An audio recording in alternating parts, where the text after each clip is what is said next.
Ha guys, let's get more news about Warriors, but first don't forget to subscribe and leave your like. Warriors urged to make final call on Jonathan Kuminga. What are you doing? There are still quite a few whiffs remaining with the Golden State Warriors here in the 2024 offseason. They're keeping an iron in the fire for a law market and trade, and could pivot to a different trade, Brandon Ingram perhaps, if that ultimately flames out, and who knows whether another star player will hit the trade market in the coming weeks. But the Warriors do feel that they've done a good enough job collecting players in the wake of losing Klay Thompson and Chris Paul to keep them competitive, especially if the core of young players like Brandon Podolski, Tracy Jackson-Davis and Moses Moody continue to improve and increase their production. The key, though, assuming no trade materializes between now and training camp in October, is the young player who showed breakout talent last year, Jonathan Kuminga, who posted 16.1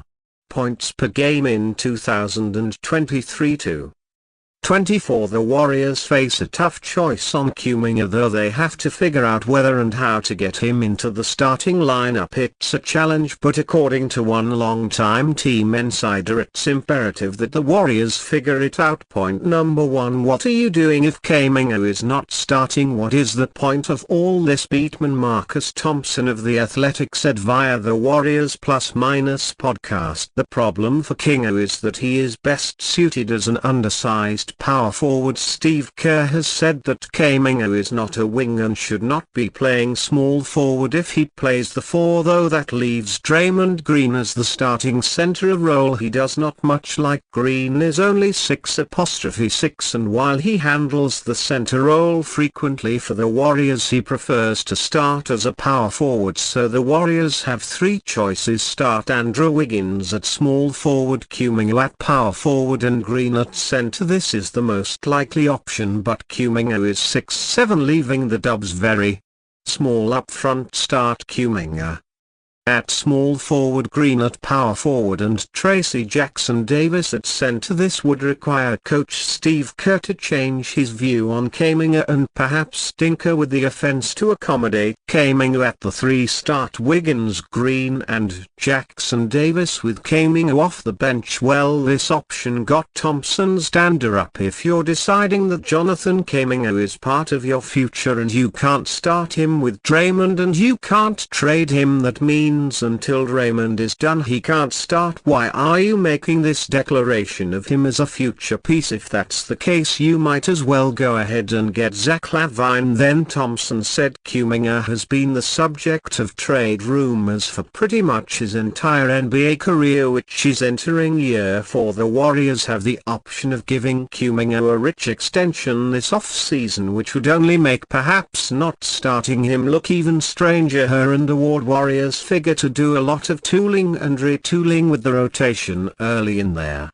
year, so it is fair to say that Kuminga will likely start at both forward spots at some point in October and November. Perhaps if he can show more consistent shooting, Kuminga will get the chance to be the small forward with Green and Jackson-Davis up front. Kuminga shot just 2.2 threes per game last year, making 32.1%. The head coach has said Kuminga is not a 3. Theoretically, you could start Kuminga over Wiggins. Thompson said, we have seen them be very hesitant to do that. If you're going to Kuminga and you're going to start Draymond, they've got to be your 4 to 5. Start him and you figure it out with him starting. No matter what he needs to be starting, he needs to be on the court. If you were to list your best chances, you don't get Lauri Markkanen, who's your best bet at getting you 20 a night. He's going to be up there. He's got to be top of the line. warriorstrade pitch flips rising star. If team won't extend him, the Golden State Warriors have multiple important players who are extension eligible this summer, but not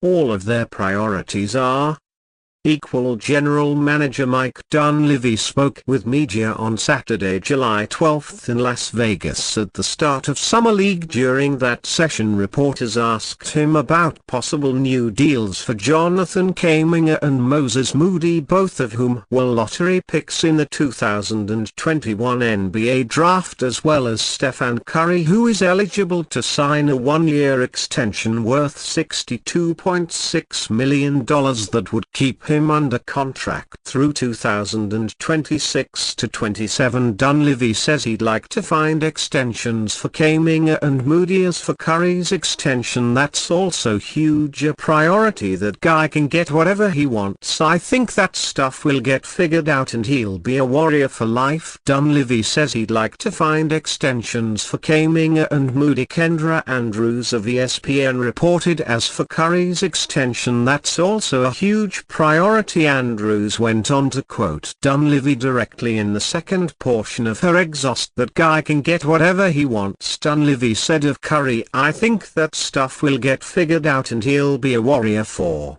life." ESPN's Zach Lowe and Tim McMahon suggested via the July 11 edition of the Low Post podcast that Golden State either needs to commit to Kuminga by extending him and making him a fixture in the starting lineup next year, or trade him with relative immediacy. Remember, at the end of last season, Kuminga, after starting and thriving, went back to a bench role. El said, "No matter what, I just think Kuminga has to start." MC agreed, citing issues Kuminga had last season with his lack of a regular presence in the starting lineup. "I think you've either got to start him or aggressively look to move him." McMahon responded, "It was a thing last year and his camp made some noise." Warriors head coach Steve Kerr appeared on the Willard and Dibs show on 97.5 The Game last week. During that appearance, Kerr admitted that the team has involved Kuminga in trade conversations. "First of all, you have to understand there's very few players in the league who are not talked about in trade discussions." Kerr said Steph Curry is not being discussed in trade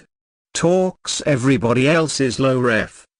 Ernst K's comments when further detailing the urgency around Golden State either committing long-term to Kuminga or moving him elsewhere to a team with which he can get a fresh start next season when he will be just 22 years old. "This is going to come to a head soon," Lowe said. "If they all meet in Vegas and the message is, hey, we're going to go into training camp, it's going to be Steve's decision. Maybe Kuminga comes off the bench, maybe he doesn't. I just don't think that can fly anymore. I think that could be a radioactive bomb." Big disagreement between Warriors and Klay Thompson revealed the Golden State Warriors and Klay Thompson have officially parted ways as the four-time NBA champion embarks on a new journey with the Dallas Mavericks. There were several dynamics that led to this point, and in a recent article from Gary Wasburn of the Boston Globe, it was revealed that a big disagreement between how Thompson viewed himself versus how the Warriors viewed him was a driving force behind their